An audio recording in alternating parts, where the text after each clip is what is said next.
Welcome to Sting Tales, where meaningful stories are told to lift the soul and light up faith.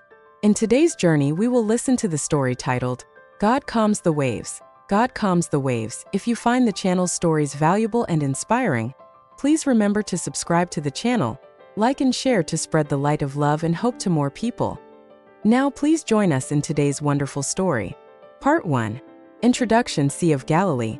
The sun gradually set behind the hills surrounding the Sea of Galilee, dyeing the sky in orange, purple, and pink bands.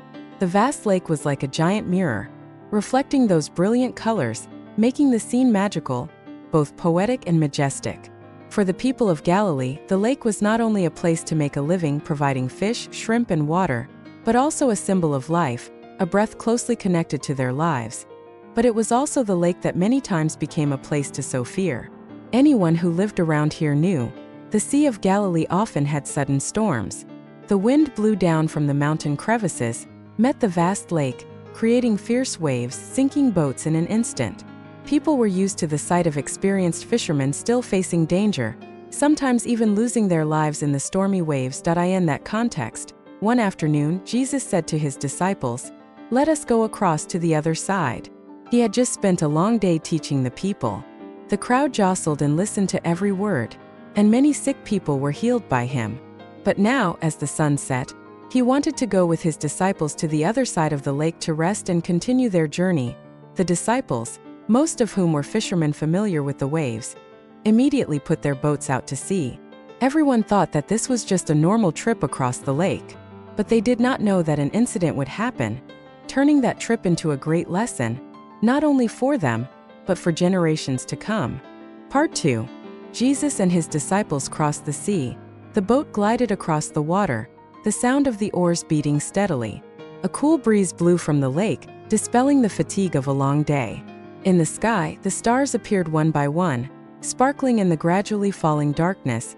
Jesus sat on the edge of the boat, his eyes quietly looking at the lake.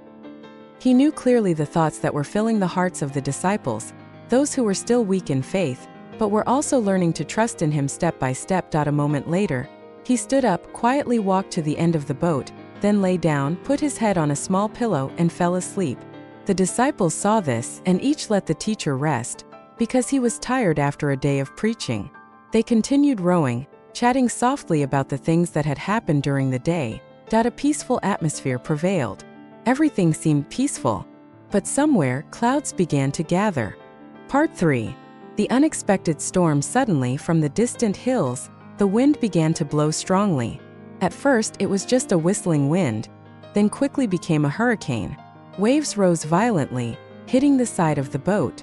The sky, which was bright with stars, was now covered by dark clouds. Lightning flashed, thunder rumbled, as if wanting to tear the night apart. The disciples hurriedly rowed. They were experienced fishermen, but this time the storm came too quickly, too violently. Water flooded into the boat. The small boat swayed, as if it was about to capsize. The wind howled. The waves roared. Screams rang out. "We are dead! We can't hold on any longer!" They tried to bail out the water, but the waves kept crashing in. The fishermen's calloused hands trembled, sweat mixed with rainwater. Their faces were dazed. They had faced storms before, but never had they felt despair like this. And in the midst of the chaos, Jesus was still sleeping. Part 4. Jesus sleeps peacefully in the boat. He lies there, calm, unperturbed, despite the raging winds and waves. The image is difficult for the disciples to understand. How can one sleep when death is near? His peace is in complete contrast to their panic. The more afraid and helpless they are, the more uncomfortable his silence becomes. Finally, unable to bear it any longer, they rush to shake him awake, crying out, "Master, don't you care if we perish?" It is the cry of desperate people, feeling abandoned. They forget that the one who is with them is the master of all creation. Part 5. The cry. Jesus opened his eyes. He slowly stood up and looked around. The lightning flashed and revealed the disciples' faces, pale, trembling, and frightened. The boat was still rocking, the waves were still crashing in. The wind was howling as if it would swallow everything. He did not say anything to them right away. He stepped onto the side of the boat, looked out at the raging sea, and raised his hands. His voice echoed, clear and strong in the midst of the storm. "Be quiet.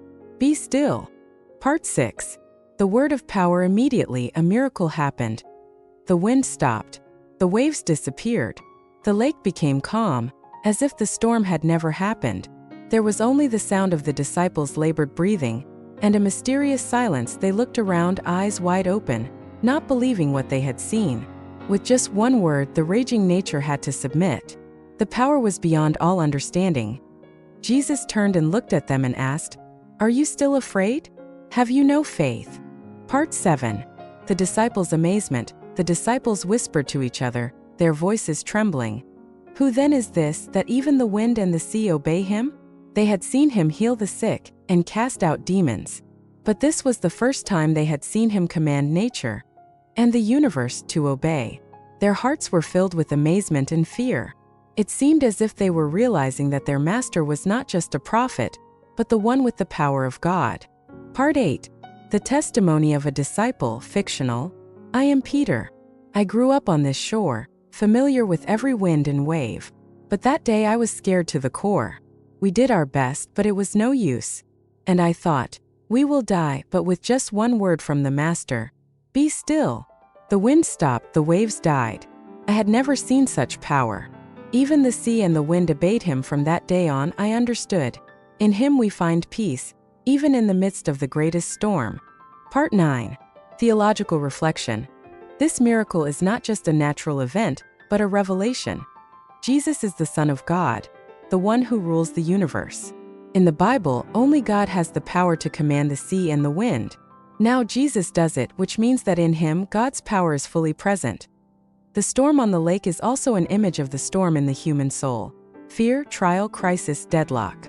When we feel overwhelmed, it is at that moment that Jesus invites us to trust and let him command, "Be still," in our soul.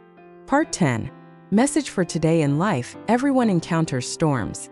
Illness, failure, anxiety, loss, suffering. Sometimes we see God as sleeping, not intervening, leaving us to falter. But in fact, he is still there, accompanying us, just waiting for us to call upon him. He is the one who can turn storms into peace, turn fear into faith, turn despair into hope. The question, "Who is this?" still resonates today. And the answer is, he is the Son of God, the one who brings peace in every storm. Part 11. Conclusion. Faith and trust. That night on the Sea of Galilee, the disciples learned a lifelong lesson. No storm is stronger than God. No waves can sink a boat when God is present. Likewise, in our lives there will be many storms. But if we know how to trust and trust, we will always find peace. Because he is still saying to each of us, "Be still. Peace be with you." So we have just listened together to a meaningful story titled, God Calms the Waves. God calms the waves. The story reminds each of us that, no matter how stormy life is, as long as we keep our faith in God, our souls will find peace again. Thank you for accompanying Sting Tales on today's journey. If you find the story meaningful, please like, subscribe to the channel and share so that many people can receive this inspiration. See you again in the next stories at Sting Tales. Wishing you peace and hope.